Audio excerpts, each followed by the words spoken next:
Washing machines are the subjects of our first story today on CNN 10. Here to explain why, I'm Carl Azus. We're happy to see you. U.S. President Donald Trump's first major trade action of the year is to impose a tariff or a tax on solar panels and washing machines that come from other countries. Why these two items? America's Independent International Trade Commission found that these imports in particular had hurt American companies. They've been sold at cheaper prices than American-made products, making it hard for U.S. companies to compete.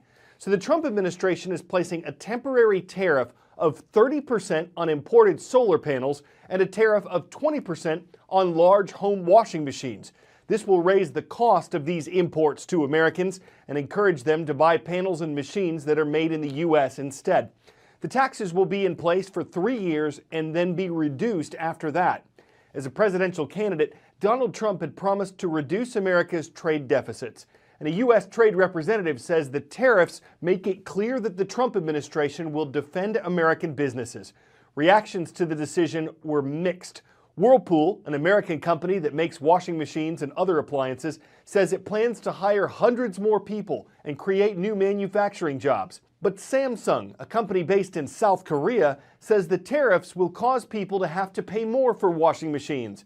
And China, where most of America's imported solar panels come from, said it was strongly opposed to the tariffs and that they could cause trouble for the global trade environment. Critics say they could also hurt some solar industry jobs in America. President Trump isn't the first U.S. leader to do this. Former President Barack Obama also put tariffs on some Chinese solar imports, but they're still reportedly cheaper than American ones. The Trump administration says more trade actions like this are ahead. 10-second trivia. Which state has the lowest population density in the U.S.? Hawaii, Alaska, Montana, or Wyoming? Wyoming has the lowest population overall, but Alaska, which is by far the largest state, has the lowest population density. Just after midnight on Tuesday, the Earth jolted beneath the Gulf of Alaska. This is a Pacific body of water surrounded by southern Alaska.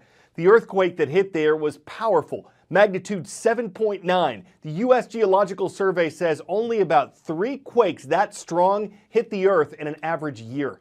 And it was felt about 175 miles away in the southern Alaskan city of Kodiak. Residents described the tremor as a long, slow roll. And those sirens sounded and classes were canceled so schools could serve as emergency shelters, no major damage was reported. Still, people in Kodiak evacuated their homes and headed for high ground. The reason? A tsunami warning. Earthquakes at sea don't just bring the threat of shaking. This one brought fears of dangerous tsunami waves from the Gulf of Alaska to Hawaii and the west coasts of the U.S. and Canada. Some people in California were warned to avoid the coastline for 12 hours. Thankfully, the only tsunami waves actually seen were in Alaska, and they were small, less than a foot high. Meteorologists say the type of quake that occurred yesterday was the result of a strike-slip fault, when 2 plates move horizontally against each other. It's not believed to be as dangerous as a thrust fault when a plate jolts vertically. That can produce major tsunami waves. Tsunami waves, or seismic sea waves, are a series of waves, not just one, that are created when there is an underwater disturbance, like an earthquake or a volcanic eruption. When an earthquake strikes, the erratic movement of the ocean floor can generate a tsunami. The first wave in the series can occur within minutes of the earthquake or hours. Areas that are closest to the epicenter will experience the waves much sooner than areas far away. One warning sign of a tsunami is water right along the coast rapidly receding. If you see this or find yourself in a tsunami-warned area, seek higher ground immediately and get as far away from the coast as you can. Make sure you stay in that safe place until the tsunami threat has ended. In the U.S. state of Kentucky, investigators are searching for answers after a deadly shooting took place at a high school. A 15-year-old male student has been charged with murder and attempted murder after he allegedly shot 14 people at Marshall County High School. 2 of them died and 5 other people were injured, but not from being shot. Marshall County is a rural area in western Kentucky. The The state's governor, Matt Bevin, described the community as a small one that's closely knit and said the shooting was a tremendous tragedy. What caused it was unclear last night, but stories of heroism had already started coming out of the school. One involved the quick action of a student and a teacher who rushed to help another student who'd been shot in the arm and get him to the hospital. Rainforests are the next topic today on CNN 10.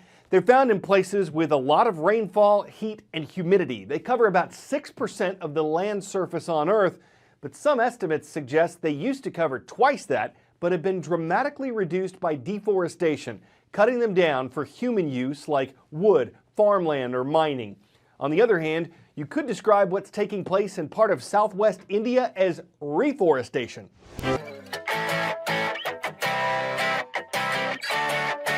For 10 out of 10, proof you are never too old to fly. For her 92nd birthday, a woman in Austin, Texas, headed to the local iFly indoor skydiving center. She suited up and took off. But she didn't just stay near the bottom. Our affiliate KXAN says she floated all the way up to the top of the chamber, and that made her the second oldest person to fly so high at this location. The staff believes the oldest was around 97. Certainly not a non-generic way to spend a birthday, but when it comes to indoor skydiving, people of all ages are fans. Whether they turn on a little chamber music or just want wall-to-wall wind noise, there's something to be said for catching air in a way that takes your breath away. That's all for CNN 10. Hope to see you again tomorrow.